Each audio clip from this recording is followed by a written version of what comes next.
Mutton curry ఎలా చేయాలి, తినేటప్పుడు పాటించాల్సిన ఆరోగ్య సూచనలు చెప్పుకుంటూ కర్రీని అయితే మనం ప్రిపేర్ చేసుకుందాం. ముందుగా గ్యాస్ ఆన్ చేసుకొని కళాయి పెట్టుకొని కళాయి హీట్ ఎక్కాక 2-3 స్పూన్స్ ఆయిల్ని వేసుకుందాం.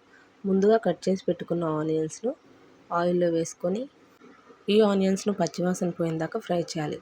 నెక్స్ట్ అల్లం వేసుకుందాం. అల్లం కూడా పచ్చివాసన పోయేదాకా ఫ్రై చేసుకుందాం. 1 స్పూన్ టర్మరిక్ వేసుకుందాం. వీటన్నిటిని కూడా ఒకసారి బాగా కలిసేలా మనం మిక్స్ చేసుకుందాం. ముందుగా శుభ్రం చేసుకున్న మటన్ని ఈ కళాయిలోకి వేసుకుందాం. ఈ మటను ప్రోటీన్ ఎక్కువగా ఉండి కండరాల అభివృద్ధికి బాగా ఉపయోగపడుతుందండి. ఐరన్, జింకు ఎక్కువగా ఉండి రక్తహీనత తగ్గించడంలో సహాయపడుతుంది. ఈ మటన్ మిశ్రమాన్ని అంతా ఒకసారి బాగా కలిసేలా కలుపుకుందాం. మూత పెట్టేసి ఒక 20 నిమిషాలు ఉడికించాలి. ఈ విధంగా ఉడకాలి. మటన్ ఎక్కువగా ఉడకాలి. మటన్ ఉడకకపోతే ఇన్ఫెక్షన్ ప్రమాదం ఉంటుంది. ఈ విధంగా మటన్ నుంచి వచ్చిన వాటర్ అంతా ఇంకిపోయేదాకా ఉడికించి 1 గ్లాస్ వాటర్ మనం సపరేట్గా పోసుకోవాలి. మళ్ళీ ఒక 20 మినిట్స్ సిమ్లో పెట్టి ఈ మటన్ని మంచిగా మనం ఉడికిద్దాం. రుచికి తగినంత కారం, రుచికి తగినంత ఉప్పు వేసుకోవాలి. మంచిగా ఇలా మెత్తగా జ్యూసీగా ఈ మటన్ అయితే ఉడకనిద్దామండి. మటన్ తిన్న తర్వాత జీలకర్ర వాటర్ తాగండి. నెక్స్ట్ మనం మటన్ ఫ్రై చేసుకుందాం. ముందుగా కళాయి పెట్టి కళాయి హీట్ ఎక్కాక 2-3 స్పూన్స్ ఆయిల్ వేసుకొని ముందుగా కట్ చేసి పెట్టుకున్న ఆనియన్స్ని అందులో వేసుకుందాం. నెక్స్ట్ 1 స్పూన్ అల్లం వేసుకుందాం. పచ్చివాసన పోయేదాకా వీటిని లైట్గా ఫ్రై చేద్దాం. వీటన్నిటిని కూడా బాగా కలిసేలా పచ్చివాసన పోయేలా ఫ్రై చేద్దాం. నెక్స్ట్ 1 టీ స్పూన్ టర్మరిక్ వేద్దాం. క్లీన్ చేసి పెట్టుకుంటున్న మటన్ను కూడా వేద్దాము. ఇదంతా కలిసేలా ఒకసారి మనం గరిటెతో తిప్పుకుందాం.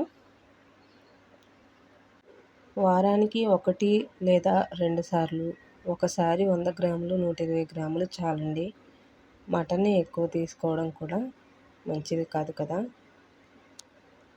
ఈ కళాయిపై మూత పెట్టి ఒక 20-25 మినిట్స్ దీన్ని కుక్ చేద్దాం.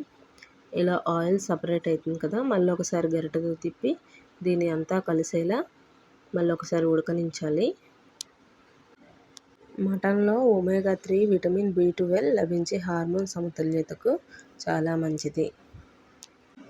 ఈ విధంగా అయితే మనం మంచిగా ఆయిల్లో దీన్ని ఫ్రై చేయాలి. ఈ మటన్ అంతా ఇలా ఆయిల్ చూడండి ఎలా సపరేట్ అవుతుందో, ఇలా ఉడకనించాలి. ఈ విధంగా ముక్క అయితే చాలా సాఫ్ట్గా ఉడకాలండి. మరొక 10-15 మినిట్స్ దీన్ని కుక్ చేద్దాము. ఇలాగే కలుపుకుంటూ అడుగంటకుండా మనం గరిటెతో తిప్పుకుంటూ దీన్ని కుక్ చేసుకుంటూ ఉండాలి. కొలెస్ట్రాల్ ఎక్కువ ఉన్నవారు మటన్ తీసుకునే పరిమాణాన్ని తగ్గించుకోవాలి. నెక్స్ట్ సరిపడిన కారం, సరిపడే ఉప్పు వేసుకొని తగినంత మసాలా వేసుకొని ఒక 2-3 మినిట్స్ ఇలా గరిటెతో తిప్పుకొని మనమైతే గ్యాస్ ఆఫ్ చేసుకోవడమేనండి.